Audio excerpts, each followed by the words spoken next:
Živijo in lepo dobrodošli v Hot Beverage Chat po zelo dolgem času. Moje ime je Klara, sem fotografinja in influencerka. Za vse tiste, ki me ne poznate, danes se bomo pogovarjali zelo osebne stvari. Mojim sledilcem sem na Instagramu dala odprt vprašalnik, kjer so lahko svoje vprašanja postavili anonimno.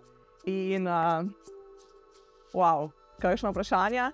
Tako da, dajmo kar začeti. Pa na začetku vedno povem, kater napitek pijem. Danes je tu kava od Bunny Beans. Pozabila sem katera. Bom polinkala spodaj.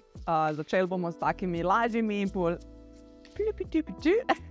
bomo šli pa na une, ker so malo bolj index. Prvo vprašanje. Najljubša jed žara. Kako načrtujete jedilnik za na pot? Moja najljubša jed žara definitivno nekaj, kar ima zelo nostalgičen spomin zame, in to so bučke na žaru. Moj oče je vedno v kaminu pekel na taki debeli, železni ali kakšni plošči, ali pač taka res debela je bila. In pol je on spekel te domače bučke, ki se veste, so bile take gigantske, in pol jih je tako narezal ali pa na kolobarčke. In najboljša stvar je bila, da so te bučke bile res tako pol fajn spečene, tako glih prav mehke pa hrustljave, in pol smo vedno naredili za povrh česen pa peteršilj v oljčku in pol tu povrh. In to je nekaj, ki od nekdaj sem imela ful rada in ful sem vedno tega pojedla. Kako si planirala jedilnike za na pot? V bistvu si jih ne. Jaz vedno, preden sva šla kam s pičim mišketom ali pa sicer na pot, sem vedno šla čez cel hladilnik, to pomeni vse, kar bi se lahko pokvarilo in moglo iti ven. Ali sva vzela sabo na pot, ali sem pač dala, svojim staršem ali pa komu. Kar se tiče pa drugih sestavin, pa isto. Šla sem po omari, pa sem tako v bloki, če gremo zdaj na Balkan trip za 3 tedne, ne bomo čisto vsak dan kuhali v kombiju, ampak fajn je tudi imeti kakšne osnovne stvari, pa sem pobrala, kar je bilo, kakšen riž, taka osnovna živila, moka, tretje. Kar sem imela že načetega in ostalo vse vedno sproti dokupovalo. Tako da jedilnikov jaz nikoli nisem planirala, tudi za svoj life si jih ne planiram, in na poti se mi zdi, da je pa še tukaj bolj vse fluidno, ker nikoli ne veš, kje boš pristal. Kako ste se spoznala? Tu si lahko pogledate tukaj, kjer sva bila oba s Klemnom v Hot Beverage Chat in sva tudi oba skupaj odgovorila na to vprašanje. Kakšen je kimči? Recept? Kimči je odličen, recept je že posnet. V bistvu imam en skrit video, ki je bil za moje Patreon sledilce posnet 1 leto nazaj. In za vse vas, ki to gledate, ga bom spodaj polinkala. Consider it as a gift. Pač v njemu vse povem, kako se lotim kimčija itd. Pride pa zdaj v parih dneh tudi malo daljši Instagram video, ker sem kupila novo fermentacijsko posodo. In zdaj fermentiram tam in sem pač še par stvari razložila. Si bila v Masterchefu nekaj let nazaj. Res je, v Masterchefu sem bila v 3. sezoni. Jaz sem imela kar traumatično izkušnjo, ful nisem znala handlati tega Masterchefa, ful nisem znala takrat kuhati. Jaz v lifeu pred Masterchefom nisem lososa pripravila, ali pa vem, da 14 dni prej sem šla na Masterchef sva z očetom zunaj steak pekla, ker jaz sploh jedla še nisem v lifeu steak pred Masterchefom, tako da si lahko mislite. Hkrati tudi psihično, mislim, da sem bila precej šibka, nisem znala handlati vsega stresa, ki pride s temi snemanji, ker stresa je zelo veliko. In nekako sem mislila, da bo javnost pozabila, da sem jaz zdajkoli bila na Masterchefu mislim, da lani, ko so vse sezone stare Masterchefa zdaj, ne vem, kje je na Voyotu ali nekje na spletu, in mi je folk na TikToku začel pisati, ko si bila ti na Masterchefu, in tako pač tudi uživo, ko sem na kakšnem pikniku, pa so kakšni ljudje, ki se ne poznamo odprej, so tako, ti si bila na Masterchefu, prosim, vse povej. In sem tako, moja preteklost mi sledi. Ampak zdaj sem bolj pomerjena s tem, je bilo, kar je bilo, in kratek odgovor. Ja, bila sem na Masterchefu. V katero državo si še želiš potovati in katera je tvoja najljubša do zdaj? Jaz si želim potovati še v ful različne države. Mogoče bi me zdajle najbolj spet vleklo v neke tropske kraje. Hkrati tudi Bližnji vzhod ga nisem še toliko raziskala, kakor bi ga želela. Hkrati tudi te Uzbekistan, Kazahstan, tu me ful vleče. Japonska, cela Južna Amerika definitivno. Tako da ja, seznam je kar dolg. Vprašanje pa še bilo, kaj je moja najljubša država. In po vsem tem času obiskala sem skoraj 50 držav v svojem lifeu. Pač Guatemala ima en tak poseben prostor v mojem srcu. Tam sem bila 2-krat in tja pač enkrat na eni točki s Klemnom morava iti, ker meni je Guatemala pač energetsko, barvno, ljudje, pač vse je tako nekaj posebenega, tako da Guatemala ima odgovor. Kdo je Eva? Kakor Evo poznam, bi rekla, da je Eva napisala to vprašanje. Evo ste lahko zasledili že v temle vlogu, ko smo se potepali in nabirali bezek, pa tudi na kakšnem storju. Z Evo smo se spoznali, čeprav živi eno vas stran od mene, šele par mesecev nazaj, zaradi enega povezovalnega faktorja, in sicer dela v eni novomeški agenciji, ki snema TikToke, in potem so nekako mene poskavtali, oziroma pač dolga zgodba, kakšna naveza je tu, in smo začeli skupaj snemati. Tako da tam smo se spoznali in ful zaštekali, in zdaj smo tako kot dve pehte, ki hodimo po gozdu in nabiramo bezek in she's really fun, tako da sem ful vesela, da sem jo spoznala. Poslušaš kakšen slovenski band, ki je večini nepoznan in res dober in bi šla z veseljem na njihov koncert? Iskreno sem jaz slovensko glasbo zelo slaba in ful nisem ponosna na to. Velikokrat, ko poslušam kakšen Val 202, kakšen program, sem tako, kaj tu imamo v Sloveniji, in si ful več tega želim, že recimo Eva je taka, ki ful več tega posluša in pa mi pošle kakšen komad in sem jaz tako, wow, kaj? Ne vem, pod katerim kamnom jaz živim, ampak nekako moje playliste so večino latino muzika ali pa ameriški rap, pa kaj tazga. Tako da razmislim. Tiste čaralice, mislim, da je. So čaralice, bom pogledala. Tu mi je moja sestrična poslala in gre za v bistvu te etno-musko žensko petje. Recimo tu bi šla definitivno v živo poslušati, ker mi je tako wow. Ja, tu je en. Če imate pa kakšen predlog zame za kakšen dober slovenski band, sedaj pa začnimo z resnimi vprašanji. Oh my goodness. Poslušajte zdaj to. Kako si ugotovila, kaj ti daje smisel v življenju? Kaj naj bo tvoja pot? Lahko opišeš svoje življenje do sedaj. Ok, we're gonna be real honest here. Jaz mislim, da nisem še odkrila smisla v življenju. Definitivno ne. Jaz mislim, da ga tudi nikoli zares ne bom, ker sem človek, ki so ji všeč kontrasti, človek, ki želi biti tu in tu, človek, ki bi bil najraj housewife s 5 otroci, ampak tudi človek, ki bi najraj v pragozdu v Braziliji, ne vem kva delo, raziskoval gobe. Tako da, sorry to disappoint. Lahko pa na kratko pišem svoje življenje do zdaj, pa boste mogoče malo lažje razumeli, kako sem prišla do tle, kjer sem zdaj. Torej, just your average girl, born and raised v Straža pri Novem mestu. Ko sem odraščala, sem imela feeling, da je to najbolj boring mesto na svetu. Tako da vedno so me ful vlekle te knjige in filmi in vse, ki so opisovale pustolovsko življenje. In jaz sem že se spomnim pri 17 letih googlala, kam grem lahko jagode ubirati na Dansko, pa vse te neke projekte. To je mene vse ful zanimalo, prej sem sploh kam dovolili iti. Čeprav v srednji šoli sem šla takrat s kolegico, recimo pri 17 smo šle enkrat v Budimpešti, enkrat v Bratislavo same. Ko sem zaključila 4. letnik gimnazije, hodila sem drugače na klasično gimnazijo, sem šla sama v London pa na Irsko. In potem recimo pri 19 sem šla že sama v Indijo za 2 meseca.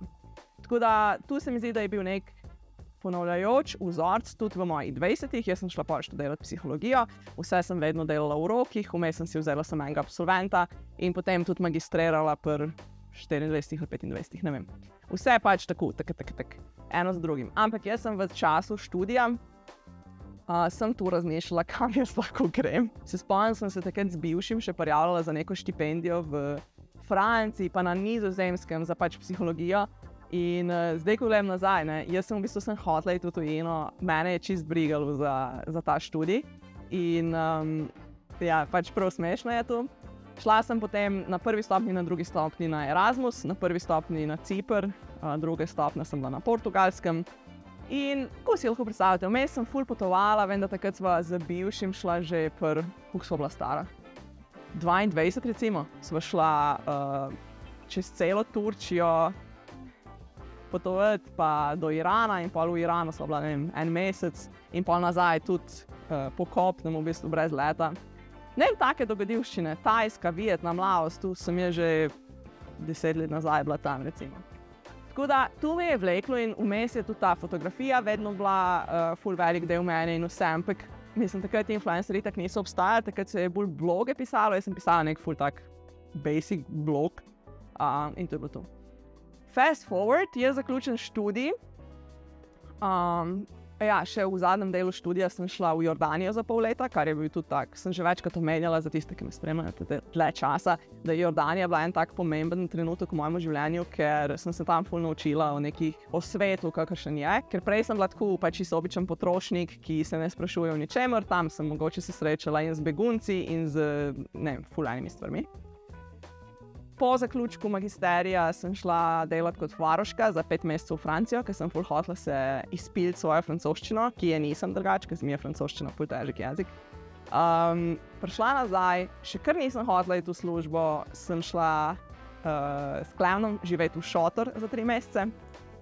Bom spodaj polinkala, imenuje se Prostor ob gozdu, oziroma Sobivanje ob gozdu in so 2 sestri in en brat, ki furajo ko neko skupnost, čeprav tam drugi ljudje večinoma ne živijo, imajo pa ful zanimive delavnice, ful zanimivo dogajanje in tudi ena taka ful pomembna stvar takrat v mojem življenju, da sva tam živela. In v času, ko sva tam bivala, jaz sem tako, bom videla, kva bom, ampak meni je samo v glavi bilo, čisto ful navis, da je šla v office job in potem je prišla ta kuča. Kuča je pa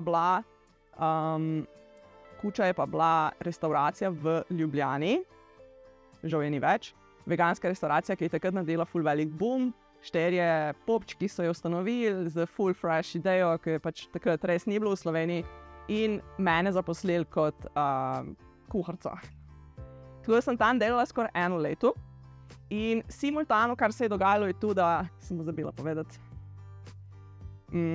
Ko sem jaz živela na Portugalskem na izmenjavi, to je bilo leta 2016. 2016 sem jaz začela z kuharskim blogom Curry and Love. Seveda recepti so bili velikrat cel polom, ker sem šele začela s tem, spoznavala sem se s tem, ampak jaz sem že od nekaj, jaz sem res OG influencer, drugače. Ta potreba po dajanju nekaj ven iz sebe, kreativnega, je bila prisotna že od takrat. In vem, da je tudi, da sem imela kuharski blog, tudi ful pripomoglo temu, da sem me v kučo sploh vzeli, ker tu je v bistvu bil moj cel resume, recimo. In ko sem delala v kuči, sem jaz ful aktivno delala na blogu in delala 2 recepta na teden. Tu je bil še čas, ko Instagram je že obstajal, ampak definitivno ne v taki meri kot zdaj. In jaz sem štancala te recepte in je bilo velikrat, je bilo too much. Res, takrat sem se čisto overworkala. V kuči sem imela tudi burnout, tako da sem potem pustila službo in se odpravila s Klemnom v Indijo za 3 mesece in potem je bilo ono obdobje, ki je bilo tako, kam še grem lahko in sem šla k Klaudiji v Mehiko in potem sem se vrnila še nazaj in v bistvu tisto je bilo tako skoraj 1 leto, ko sem jaz on and off bila po celem svetu. In pol veste, kaj se je zgodilo? Korona. Če vas zanima, jaz sem takrat že malo vlogala iz Hondurasa, kjer sem za 2 mesece obtičala in si lahko tlele pogledate kakšen vlog, če vas zanima, to je res way back. Ja, in potem je prišla korona in jaz sem iz Hondurasa prišla to je bilo 2020 nazaj v Slovenijo. In evo, zdaj sem tukaj 3 leta kasneje in v zadnjih 3 letih sem potem odprla SP. Začela sem bolj resno jemati svoj biznis, da je to moj biznis, da to, kar sem prej delala, da mogoče ne rabiti samo hobi. Definitivno je bil velik preskok tu, ko me je prvič kontaktiral Spar, tu še prej sem šla v Indijo, da bi delala pisano kulinariko za njih, potem sem iz Spara šla na Lidl. In stvari so se začele odvijati in dogajati in tako. In evo, zdaj sem tle, poročena z enim psom, ki mi tle pod mizo spi. Malo so se spremenile prioritete tega, da prej sem bila zelo travel oriented in v bistvu jaz sem imela ponovati karto letalsko, še prej sem domov prišla. Ko sem se vrnila v Slovenijo, sem ponovati že prej imela letalsko karto. Recimo zdaj nimam več te potrebe. No, malo sem jo zadostila tudi s tem kombi lifeom, ki smo ga imeli 8 mesecev, ampak trenutno se mi zdi, da so neke druge vrednote, druge prioritete in ja, vam še kaj povem. Ampak tako nekako je moje življenje do zdaj. Si zase vedno zamišljala takšno poklicno pot in kako si našla pogum stopiti izven cone udobja varnosti. V povezavi s tem imamo še zakaj nisem psihologinja, kako sem se znašla na trenutni poti za magisterijem iz psihologije, če mi je žal, kar sem študirala in tako naprej. Torej, jaz si zase nikoli nisem predstavljala konkretne karierne poti. Spomnim se, da na magisteriju smo imeli pri kadrovski psihologiji na vajah neko vajo, kjer si mogel napisati, kaj bi ti bil kot psiholog. In meni ni bila jasna ta vaja. Ja, pa saj si lahko puš zanimivih stvari, zakaj bi se zdaj odločila. Ne vem, tako moji možgani niso delali v tej smeri. Moji možgani so bili čisto adventure, life je ful več kot office job, karijera, boli me. In sem akcija v lifeu, ne. In tako je pač dejansko sem moja 20 zgledala. Pač sem v ruzak, iz enega ruzaka, v drugega, v tretje. Kako sem stopila iz cone udobja in varnosti, bi rekla, da sem bila ful bolj gajstna, ko sem bila pač mlajša. Da zdaj ful bolj to varnost, mi je bolj pomembna finančna varnost, stabilnost, ko se mi zdi, grem veliko bolj v to smer. Ko sem pa 25 let stara, pa brigala je mene varnost. Mislim, ja, varnost, da najdem na koncu dneva en hostel, kamor lahko grem spat, ampak pač tu so bile take in drugačne dogodivščine, ni bilo, jaz nisem rabila iz cone udobja, ker meni je bilo to udobje, praktično. Kar bi pa poudarila je pa ta informacije okolice, so bile pa vedno nekaj, s čimer sem se mogla tako malo ubadati. Recimo, moji starši so sicer super in top, ampak so bili oni trenutki, ki je bilo tako, je pa kvazi ti misliš, ne, doštudirala si, pa skusi okrog, pa moja mama je velikrat imela one pomisleke, pa ti bo žal, pa tvoji vrstniki imajo zdaj že prve službe, pa imajo že one izpite, delajo državne, pa dobivajo, spomnim, kako se reče, izpit za šolstvo, ko dobiš, če delaš šolstvo, ne vem. Ne, ti pa nimaš teh izkušenj in pol boš enkrat nekaj stara in ne, pač tako. Pa malo sem šušmala, jaz prej sem imela SP, sem nekaj tam, nekaj delaš, sem bila VA, sem tako služila, sem bila kelnerca, sem svašta delala, ne. In pol sem se mogla s tem, ker veliko badati, da nekako poslušam sebe in je tako, ne, na koncu bo vse v redu, I just need to do this for myself. Tako da, torej žal mi ni, da sem študirala psihologijo, jaz mislim, da mi je že sam študij dal, tudi da sem ljudi spoznala, tudi da sem bila, ne vem, tudi da sem nekaj študirala, se mi zdi, da če mi ne bi dalo neke strukture v tistem obdobju življenja, ker sem bila čisto lost.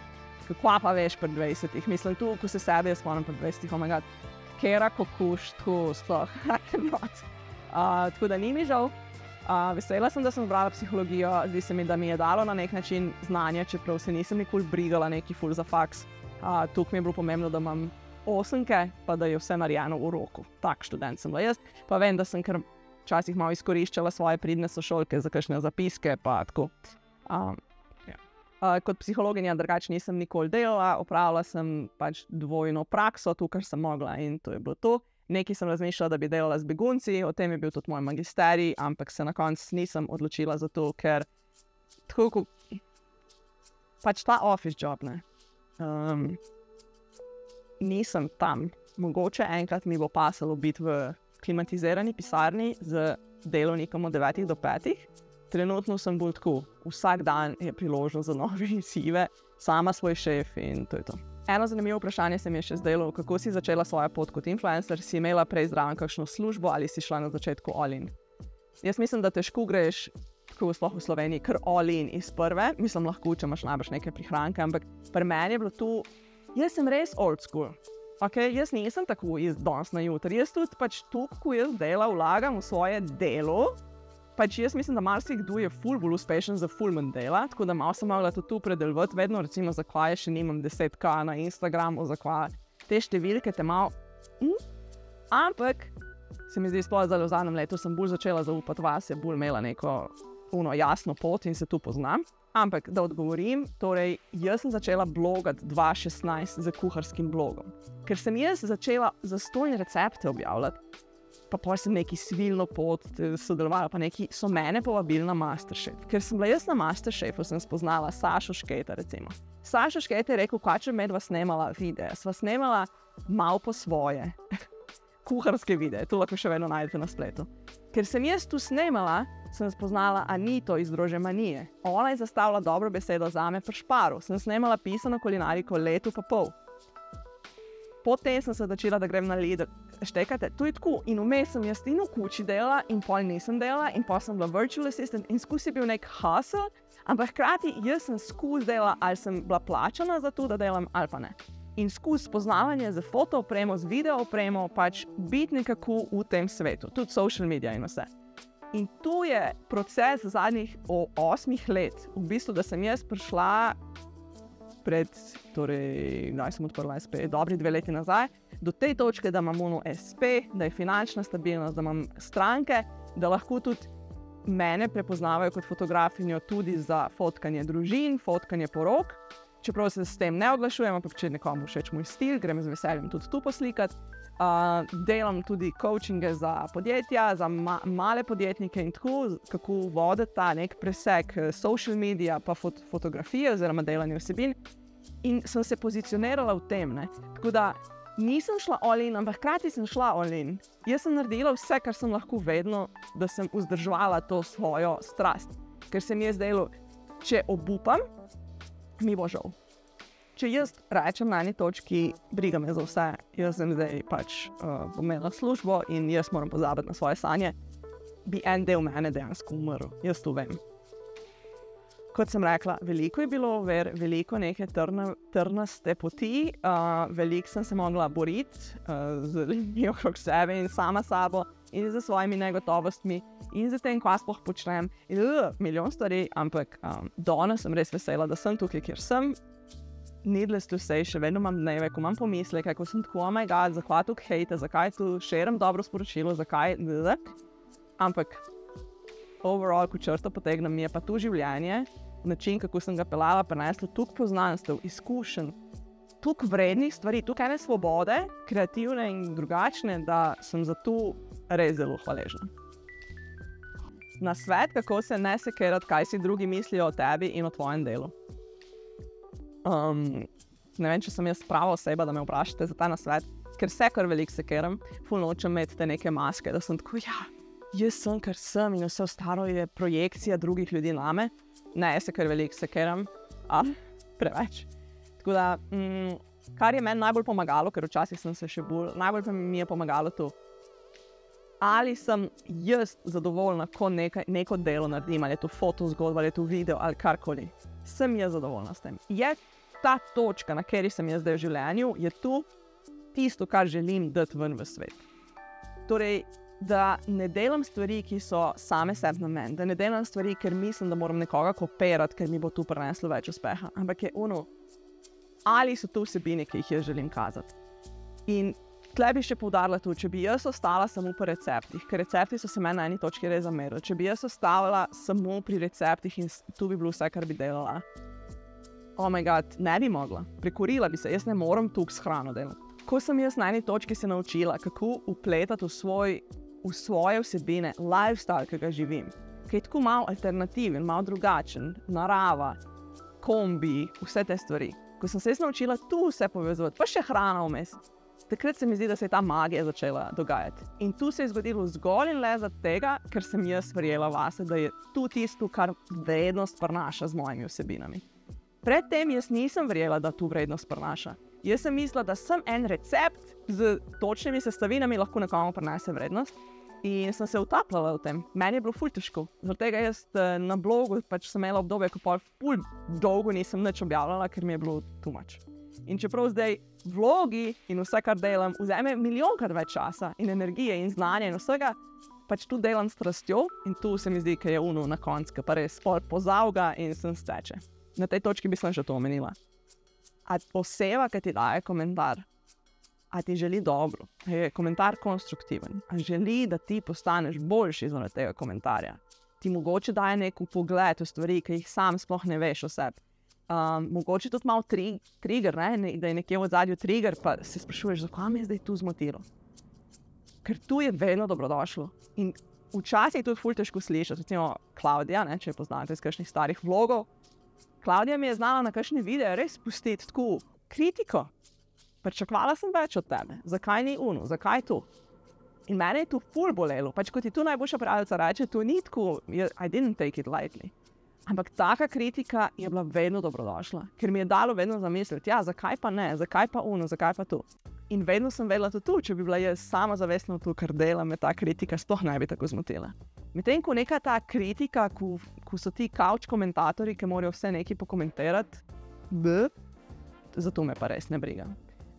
Jaz sem bila komentirana že v svojem lokalnem okolju, da zelo grozne stvari, ko sem se vegetarijansko prehranjevala zaradi svoje prehrane, ko sem delala vloge o rabljenih oblačilih, je bila kritika na to, da kaj kaj jaz delam v življenju, je tudi do mojih staršev so prišli kritike, da kaj Klari ni jasno. Ko sem se izražala o kakšnih stvareh avtentičnih, je bila iz tistega naslova kritika. Ampak taka kritika pa ja, se zaboli lahko, ampak ne vem, če ima glih mestu, če veš ti, kaj delaš in zakaj to delaš. A kdaj razmišljaš, da boš mogoče v prihodnosti zbrisala ful preteklih objav profilov, ker ti ne bo kul, da je toliko osebnih stvari na internetu? Si že kdaj kaj zbrisala in zakaj? Zelo hvala za to vprašanje, ker se mi zdi pomembno, sploh za nas, ker smo lifestyle influencerji in pač dejansko delimo kar velik del življenja navzven. Bi rekla, da če bi to vprašanje dobila 3 leta nazaj, bi zmrznila, ker sem se sama soočila s tem ful na hard. Se spomnim, sploh ko sva se preselila recimo v Zidanico, jaz to nisem hotela noter nič slikati, snemati, ker sem tako, to je moj prostor, nihče ne sme videti tega, ne vem, tako ful neke, res sem imela neke okvire, čudne okvire vsega skup. Zdaj sem pa bolj na uni točki, vsi bomo enkrat umrli. Naučila sem se zelo dobro, no tle se pa res lahko pohvalim, naučila sem se zelo dobro dajati ven content, po katerem se jaz ne počutim prazno. Včasih se mi zdi, da sem tako kaj oversharala, kaj tako iz nekega napačnega naslova dajala ven.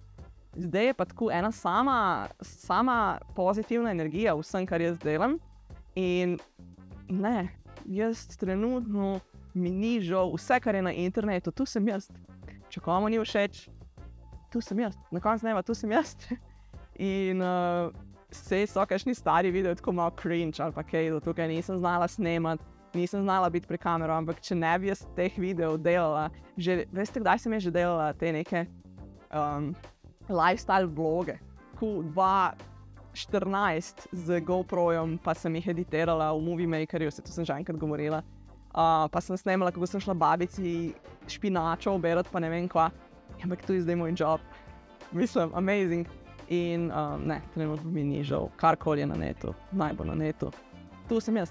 In ne sem, da sem tu jaz, kot pač moj ego, ampak tu je ena ideja, ki jo širim. O neki svobodi, o neki povezovanju samim sabo, z naravo,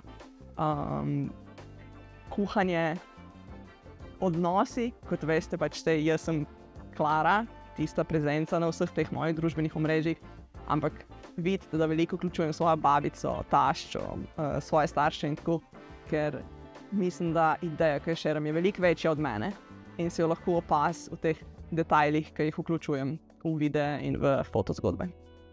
A ja, če sem kdaj kaj izbrisala, mislim, da sem arhivirala 2 objavi na Instagramu, ker so mi bile cringe, ker so bile tako, kot sem prej rekla, iz onega naslova, nekega oversharinga, ker nisem imela sploh noben namen. In to je to. Drugega, pa zbrisala sem par starih receptov, ampak tu pa sem vam vsem naredila uslugo, ker kakšni moji stari recepti so bili grozljivi in sploh ne vem, kdo je tisto naredil. Groza. Kakšen je plan s Piči Miškotom, zdaj, ko ga prenavljata, ali sledi še kakšen road trip v prihodnosti? Ta prenova je bila bolj Klemnova domena in meni pač ni mi bilo velikrat cool, da se zdaj to dogaja, ampak to se zdaj dogaja in v bistvu gre v ful dobro smer. Kakšen je plan, ne vem, ker se spogledujeva trenutno z ful različnimi scenariji najnega življenja. Scenarij, da iščeva hišo in razmišljava o otrocih in pač ta varnost. Scenarij, predelimo kombi, pa gremo spet za 1 leto kam. Scenarij, tako, o najnem odnosu bi rekla, pa o neki kompatibilnosti na tej točki, tako da veliko se dogaja v mojem osebnem življenju. To sem še prej pozabila povedati, ker je bilo tu vprašanje o deljenju osebnih stvari, da v bistvu morate vi vedeti, ne, da kar se daje ven, je vseeno kurirana vsebina. Jaz imam še potlej, ko naredim en video, še 23 ur v dnevu mojega lifea. In naj se v lifeu dogaja še ful stvari, ki jih pač ne delim in so zanimive in ful lepe ali pa težke, pa jih zaradi tega nočem deliti, ampak mogoče tudi ta meja, katero sem naredila, da lahko furam tu sustainably na dolgi rok, ker če bi jaz oversharala in kar vse delila, pač ne bi mogla. Se pa res trudim biti čim bolj avtentična, pa čim bolj tako, da vse, kar povem, je ono suvereno in z moje strani pač resnično. Torej, da se vrnemo Piči Miško. Trenutno se z velikimi vprašanji soočava v lifeu in iskreno ne vem. Jaz sodelujem malo manj zdaj pri prenovi, ker ful nimam motivacije pa časa. Klemen malo več, ker ima ful visoko motivacijo, pa dejansko mu je to luštno početi. In ko bo stvar narejena, dajmo videti. vas obveščam, trenutno sploh ne vem. Potem imamo pa še zadnje vprašanje in to je, kaj je odločitev o otroku. Če se prav spomnim, smo v zadnjem Q&A oziroma Hot Beverage Chat s Klemnom skupaj odgovarjali na ta odgovor. Ne vem točno, kaj sva rekla. Tako iskreno je ta misel v moji glavi every minute of my life. Ta oseba je tudi rekla, da vprašanje je bilo točno takole. Kaj je odločitev o otroku? Vem, da je osebno, ampak mislim, da nas je več takšnih, ko ne vemo ravno, kaj je prav. Jaz zdaj bom iskreno na to odgovorila, ampak nočem, da pač tu je tako prežema celotno moje življenje, trenutno ta ideja in tu spogledovanje s to idejo. Hkrati pa nočem, da so moje vsebine all about that. Veste, kaj mislim? Nočem biti tako account, kjer bo vsak drugi vlog should I have kids or not, ker je to na koncu dneva moja odločitev. Se mi pa zdi ful fajn o tem govoriti, kolikor lahko, da smo avtentični, pa da vidimo, da nismo sami. Torej, ta odločitev je, oh my god, neki najbolj hardcore, kar se moram jaz odločiti. Sploh ta moja potreba po svobodi, ker se vsakič, ko pomislim, pa smo imela že obdobja, ki je bilo tako, ja, vse bo steklo, ker je bilo v bistvu odločitev že sprejeta, ja, bova imela otroke, in pa sem jaz vedno stisnila. Tako da ni lahko tudi iz naslova, ker se mi zdi, ko sva šla globje v raziskovanje te tematike, da sva opazila, mogoče pa it's not about the kids. Mogoče se pa moramo pa medvamo na enem odnosu začeti spraševati, zakaj ne steče ta ideja o otrocih. In ker sva oba zelo tako, da delava na sebi in tu, je tu nek proces, ne? Se mi zdi, da pa ne more priti do odločitve čez noč. Tako da tle smo zdaj pri otrocih. Še vedno tam, kjer smo bili. Hvala vsem, ki ste poslušali. Upam, da vas je inspiriralo, navdušilo, mogoče spodbudilo k razmišljanju za kakšne stvari, o katerih trenutno vi premlevate. Če vas podrobneje kaj zanima ali pa kaj nisem dobro razložila, mi pa napišite spodaj v komentar, pa bom probala odgovoriti, kakor se da, ali pa mogoče vprašanje pošparala za kakšen naslednji Hot Beverage Chat. Hvala vam še enkrat. Pa seveda dajte en lajkič, če vam je bil všeč ta video, pa subscribite se spodaj. Čau!